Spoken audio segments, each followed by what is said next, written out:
It's not yet Warbond patch day. I mean, that's still 2 days away, but that doesn't mean we've got nothing to go on because Helldivers continues to push the galactic war. And today, you decide who lives and dies. Kind of heavy for a Tuesday, I'll admit, but all will be made clear in a moment. Welcome to the channel. This is LtBuzzLitebeer, and we've got a new major order with a bit of a twist, an older but reappearing gear discussion, planet visibility issues, which is a big damn problem indeed, and then a community post that brings us back to kind of what it's all about. But before we begin, I wanted to thank you all for the awesome and continued support. In case you haven't done so already, please hit subscribe. I mean, it's free. It really helps out the channel, and the YouTube algo loves it. And while you're here, make sure to ring the notifications bell to receive my daily upload alerts. So slap on that heavy armor and prepare to be perpetually ragdolled by all the latest from Helldivers.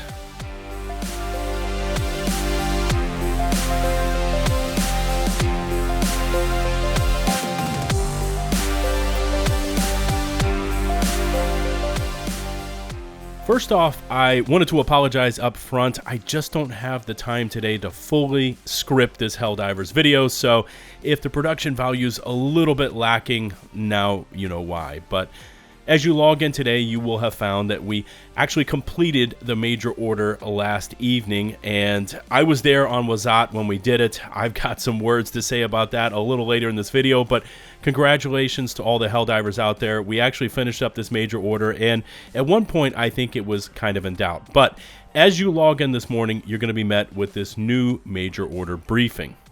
High Command has received 2 urgent requests for aid on planets that recently fell to the automaton occupation. An emergency distress call from Vernen Wells, oh, we're back to Vernen, describes thousands of civilian survivors trapped in the remains of Super Citizen Anne's hospital for very sick children. Oh man, they are laying it on thick, aren't they? Food and water supplies are dwindling, their survival even this long after the fall of the SEAF recruitment facility on Vernen Wells is remarkable. Without imminent rescue, they will soon perish of starvation, thirst, or automaton butchery. Wow, double thickness laid on right there. They are really going for the pity vote, aren't they? All right, here's the second part. Let's continue on. Meanwhile, however, intercepted automaton communications have identified a large explosives repository on Marfark. Intel assesses with high confidence that these explosives came from Chuhey, stolen during the initial automaton invasion. These stores are very likely to contain the critical raw ingredients necessary to finally deploy MD-17 anti-tank mines. Time is not on our side. Only the first planet liberated is likely to be saved. The Helldivers are trusted to determine which course of action, rescuing the children or the AT mines, will ultimately save the most freedom. And I don't know how we continue on with this video and purge ourselves of that guilt trip they just laid on us, but here it is nonetheless. This is the galactic map, and once again, we don't get all the information that we need. We're going to get that on Thursday when the new patch comes out. We'll finally see these FTL supply lines, but everyone just takes a look at the major order and they say, well, I can either go after Marfark or I can go after Vernen Wells, but you can't because both are walled off right now because you have to first unlock Aesir Pass. So yes, it's a 2-planet liberation, potentially 3 if you want to get not only the MD-17 mines, but also save the children. But first we have to go through Aesir Pass, which right now has about 26,000 divers on it, which is not nearly enough. And once again, this is in Botsville, so it's not the most popular mission type to be taking on. But we're going to have to go through Aesir Pass and then either go upwards, up to Marfark for the MD-17 mines, or diagonally up to the right, go after Vernen Wells, and we save the children. Also, I did not record it. It's not actually on this recording, but today's daily or personal order is to get 50 kills with the autocannon, and that's not the autocannon Sentry. That's a traditional autocannon rifle. So slap that thing on, go kill some bots, get yourselves 15 medals, and get stacked up and ready for Thursday's Viper Commandos Warbond.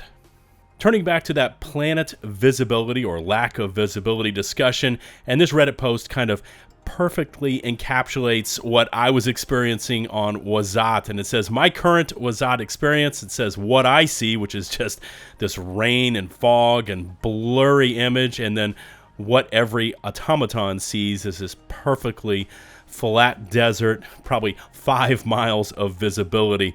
This is becoming all too familiar in Helldivers.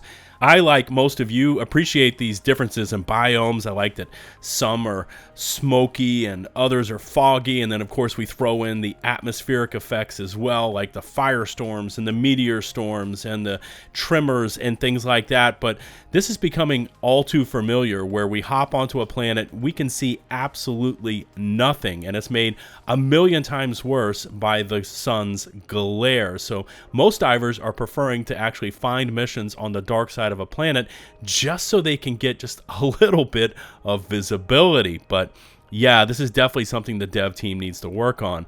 If we get on a planet and we're just getting smoked through a cloud of something that we cannot see, that becomes a bit of an issue, and especially versus automatons who are bringing in dropships, they're bringing in gunships, all on Helldive 9. It just becomes this morass of incoming lasers, incoming rockets, and you can't see what's shooting at you. You just start firing wildly into the smoke and the fog. This is an issue. It needs to be handled. Let me know where you stand on it in the comment section below. Next up is a bit of an oldie but goodie. I actually got tagged into this one today as it was being posted over on the Helldivers Reddit. I remember this, and I actually looked it up and confirmed it. This is an older discussion, probably about a month old, but this Discord community member actually asked Johan any plans on adding traits to capes and helmets, to which Johan responded, not to capes, but I know there's a combo on helmets. Originally, each helmet was going to have a unique HUD, so medics would be able to see health, recon would get enemy outlines, etc., but we unfortunately had to cut it due to, well, having to ship the game. You know, I've thought on this subject a few times, and I don't honestly know how to convey where I land on it. One of the things I actually really enjoy about Helldivers is its simplistic gameplay loop. There's no mental math, there's no heavy lifting. Just throw on either a light, medium, heavy set of armor, a couple weapons, a grenade, pick some strats, drop in, and you're killing some bugs or bots. And like I said, that's something that I really enjoy about the game. You don't have to overthink it. The gameplay is what brings you back. It's that core loop, and you don't have to worry about RNG or farming for gear or this or that. I don't know how a unique HUD for medics or recons would actually help or hurt the game. My feeling is it may add just another layer to our HUD that may be a little overbearing, or it could be just right. It would actually depend on how the devs implement the system. Again, I asked earlier in the video where you land on a subject. Here's another one. Sound off in the comment section. Would you like to see unique HUDs based on the helmets that you pick? For instance, medics or recon, or maybe for like a sniper class or something like that. Would you be down for that? Let me know in the comment section. And finally, I wanted to go full circle with the Helldivers discussion. I know, especially lately, a lot of the focus has been on the weapon balancings, the nerfings, and I'm guilty of this as well. Don't worry, I can look myself in the mirror and I can recognize the faults, but this story kind of brings us full circle back to what's important, and it's about those positive gaming experiences. Here's what it says. It says, just wow. There's been a lot of arguments on this sub, and I get why, but it has been at times exhausting. I lurk a lot, but never post. I just wanted to share this.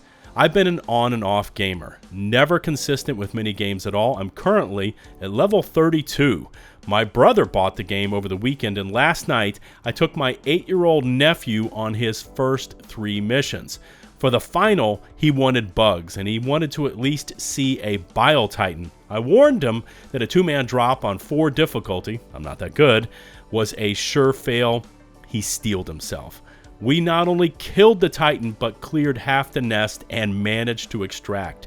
The hooping and hollering both of us did as that Titan fell is unmatched in my 30-ish years of gaming. He was so amped about it, and I was too. I get this game has had some struggles, but god damn, it's still fun as hell, and I'm grateful to be enjoying it. Sometimes it takes a simple post or discussion like this one to kind of jolt you back to reality and focus you in on what's important. I still have faith that Johan and the rest of the Arrowhead crew will eventually get their shit together, stop with their relentless path of nerfs, and let us get back to, as the post says, enjoying the hell out of this game. And in the end, that's what it's all about. Remember to hit subscribe and ring that notifications bell to receive my latest upload alerts. All my socials, including an open invite link to my fast-growing Helldivers Discord community, can all be found in the video description and pinned comments below. Shout out to the now nearly 231,000 of you legends from around the globe who tune in daily and support my channel. Until the next one, this is LtBuzzLitebeer signing off.